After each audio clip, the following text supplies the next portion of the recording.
Hi friends, मैं राजेश कुमार स्वागत करता हूं आप लोगों का अपने YouTube channel my tubal exam पर। फ्रेंड्स, यह जो वीडियो आप लोग देखने जा रहे हैं यह संगम काल का स्पेशल वीडियो है और इस वीडियो में हमने संगम काल से जितने भी प्रश्न आज तक के परीक्षाओं में पूछे गए हैं उन सब को शामिल किया है। इस दृष्टि से यह वीडियो आप लोगों के लिए सभी परीक्षाओं हेतु बहुत ही महत्वपूर्ण साबित होगा। इस वीडियो में दिए गए प्रश्नों को आप लोग बहुत अच्छे से देखिएगा और एक ही वीडियो में आप लोगों को संगम काल से पूछे जाने वाले सारे प्रश्नों के जवाब मिल जाएंगे। और हाँ दोस्तों, यदि आप लोग इस वीडियो का पीडीएफ डाउनलोड करना चाहते हैं तो इसी वीडियो के डिस्क्रिप्शन बॉक्स में उसका लिंक दिया हुआ है। आप वहां से क्लिक करके सीधे इसके पीडीएफ को डाउनलोड कर सकेंगे। तो चलिए शुरू करते हैं संगम काल वाले प्रश्नों के इस मास्टर वीडियो को।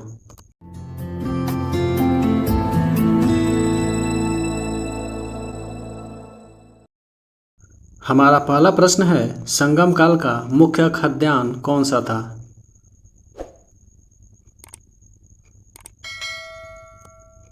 इसका सही उत्तर होगा ऑप्शन बी। संगम काल का मुख्य खाद्यान्न चावल होता था और इसी चावल को दूध में मिलाकर सांभर बनाया जाता था।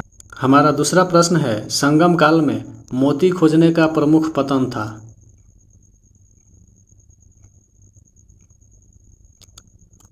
तो दोस्तों, संगम काल में मोती जिस पतन से खोजा जाता था उसका नाम कोरकई है। ऑप्शन ए हमारा सही उत्तर है इस प्रश्न के लिए। 3 नंबर प्रश्न है, संगम काल में चोलों के समृद्धि का मुख्य कारण किस उद्योग का सुविकसित होना माना जाता है?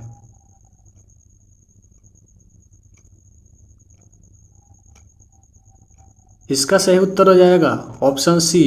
दोस्तों, संगम काल में चोलों के समृद्धि का मुख्य कारण उनका सुविकसित वस्त्र उद्योग हुआ करता था। निम्नलिखित में से कौन संगमकालीन तमिल राज्य नहीं है?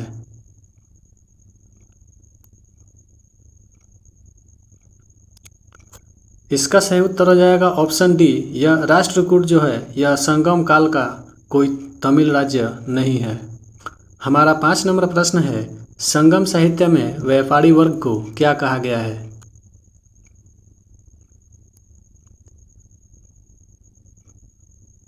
तो दोस्तों, संगम साहित्य में व्यापारी वर्ग को वेगिनर कहा गया है। ऑप्शन ए सही उत्तर है 5 नंबर प्रश्न का। संगम काल में किसका स्थान सबसे ऊंचा था?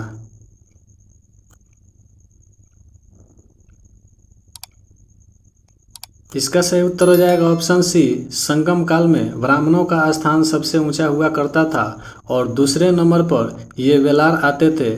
संगम काल में वेलार किसानों को कहा गया है। तमिल साहित्य का आधारभूत ग्रंथ किसे माना जाता है?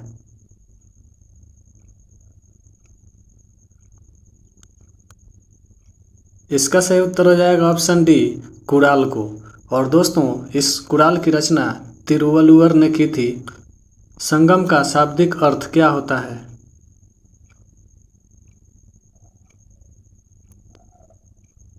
तो दोस्तों, संगम का शाब्दिक अर्थ परिषद और गोष्ठी दोनों होता है, इसलिए इस प्रश्न के लिए ऑप्शन सी सही उत्तर होगा, दोनों। प्रसिद्ध कृति शिल्पाधिकारम की रचना किसने की थी? इसका सही उत्तर हो जाएगा ऑप्शन बी। शिल्पाधिकारम की रचना इलांगो ने की थी। निम्नलिखित में से किसे तमिल जनता का राष्ट्रीय काव्य माना जाता है?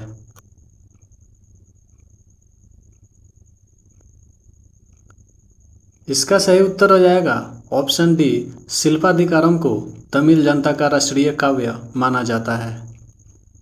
जीवक चिंतामणि के रचनाकार कौन है?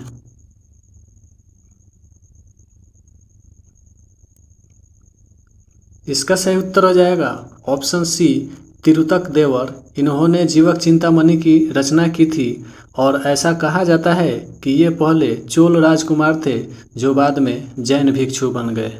संगम युगीन राज्यों में सर्वाधिक शक्तिशाली राज्य किसका था?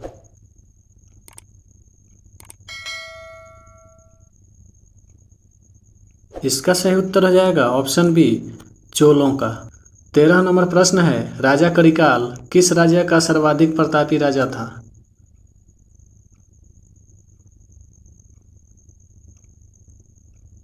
तो दोस्तों, राजा करिकाल जो थे यह चोल वंश के सर्वाधिक प्रतापी राजा थे। पुहार पतन यानी पुहार पोर्ट का निर्माण किसके काल में हुआ था?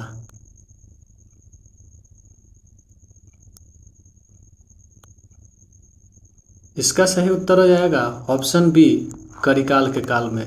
और दोस्तों, अभी पिछले प्रश्न में हमने आपको बताया कि यह करिकाल जो थे यह चोल वंश के सर्वाधिक प्रतापी राजा थे।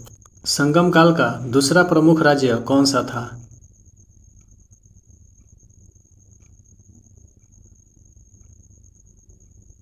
इसका सही उत्तर हो जाएगा ऑप्शन ए, संगम काल का दूसरा प्रमुख राज्य चेर था। और दोस्तों, यह चेर जो है यह आधुनिक केरल में स्थित हुआ करता था।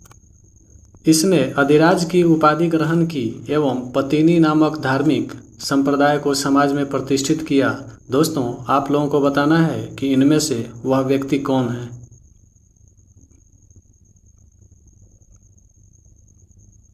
इसका सही उत्तर हो जाएगा ऑप्शन बी, सेनगुट्टू वन। संगम युग में तीसरा प्रमुख राज्य किसका था?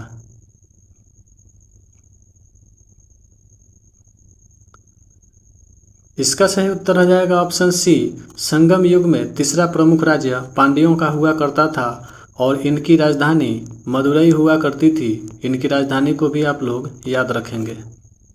संगम काल में राजा के न्यायालय को क्या कहा जाता था?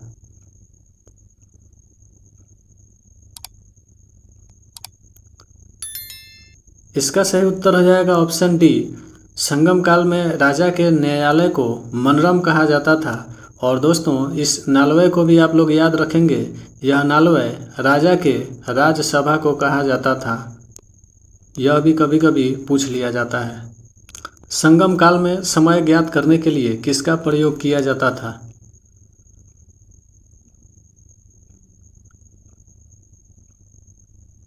इसका सही उत्तर हो जाएगा ऑप्शन सी, संगम काल में जल घड़ी का प्रयोग किया जाता था समय ज्ञात करने के लिए। संगम काल में लूटपाट करने वाली जाति को क्या कहा जाता था?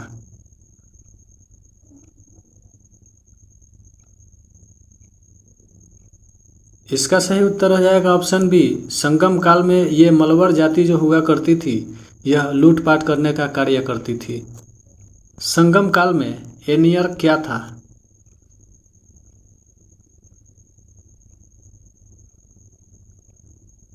तो दोस्तों, संगम काल में एनियर शिकारियों की एक जाति थी। ऑप्शन सी सही उत्तर होगा 21 नंबर प्रश्न का।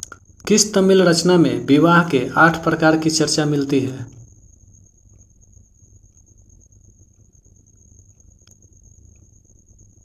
इसका सही उत्तर हो जाएगा ऑप्शन डी, तोल्कापियम में विवाह के 8 प्रकारों की चर्चा मिलती है।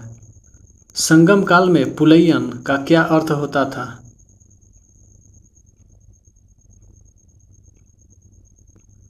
तो दोस्तों, संगम काल में दस्तकारों का वर्ग जो रस्सी एवं पशुओं के चमड़े से चरपाई एवं चटाई बनाने का काम करते थे उन्हीं को पुलैयन कहा जाता था। ऑप्शन ए सही उत्तर है इस प्रश्न के लिए।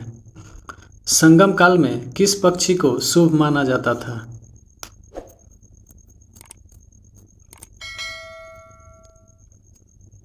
तो दोस्तों, संगम काल में शुभ माने जाने वाला पक्षी कौवा हुआ करता था और इसको शुभ माने जाने का कारण भी हुआ करता था। यह अतिथियों के आगमन की सूचना दिया करता था और कौवा नाविकों को सही दिशा का बोध भी कराते थे। इसीलिए सागरों में यात्रा करते समय जहाज़ों के साथ कौवा को ले जाया जाता था। संगम काल के किसानों को क्या कहा जाता था?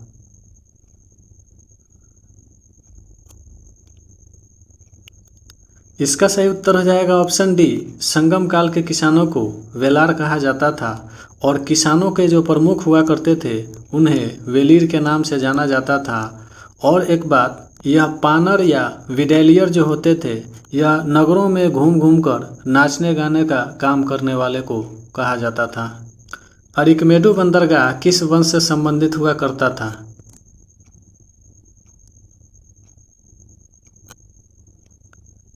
इसका सही उत्तर हो जाएगा ऑप्शन ए, अरिकमेडु बंदरगाह का संबंध चोल वंश से था। और दोस्तों, इस अरिकमेडु बंदरगाह से रोम के साथ व्यापार किया जाता है।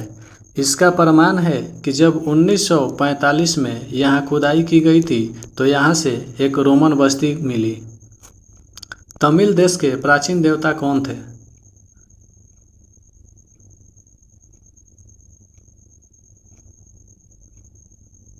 इसका सही उत्तर हो जाएगा ऑप्शन सी। तमिल देश के प्राचीन देवता मुरुगन थे और इनका प्रतीक चिन्ह जो था वह मुर्गा था। इसे भी आप लोग याद रखेंगे, इनके प्रतीक चिन्ह को भी कई बार पूछा जा चुका है एग्जाम्स में। निम्नलिखित में से कौन संगम काल का प्रमुख बंदरगाह नहीं है?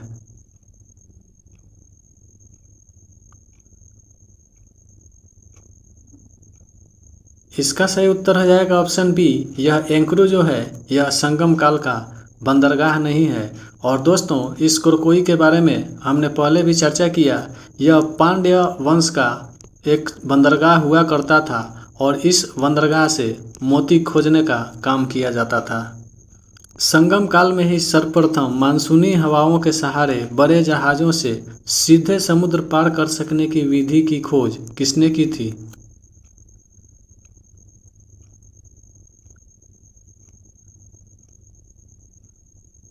इसका सही उत्तर हो जाएगा ऑप्शन ए, हिप्पोलस ने।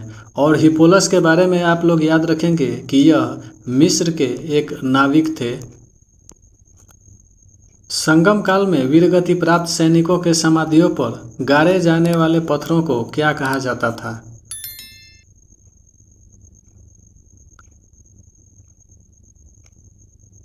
इसका सही उत्तर हो जाएगा ऑप्शन डी, उसे वीरगल या वीर प्रस्तर कहा जाता था। और दोस्तों, यह वीर प्रस्तर या वीरगल शहीद सैनिकों के सम्मान में लगाया जाता था तथा इनकी पूजा की जाती थी। तो दोस्तों, यह था संगम काल से संबंधित 30 ऐसे महत्वपूर्ण प्रश्नों का एक मास्टर वीडियो जो कई सारे एग्जाम्स में पूछे गए हैं और आने वाले एग्जाम्स में भी पूछे जाएंगे। इस वीडियो को बनाने में हमने कई बुक्स का सहारा लिया है, इसलिए यह वीडियो यदि आपको अच्छा लगे तो इस वीडियो को एक लाइक ज़रूर करते जाइएगा और इसको जितना ज़्यादा से ज़्यादा हो सके अपने दोस्तों के पास शेयर भी ज़रूर कर दीजिएगा। मिलते हैं इसी तरह के एक और टॉपिक के मास्टर वीडियो में, तब तक के लिए धन्यवाद।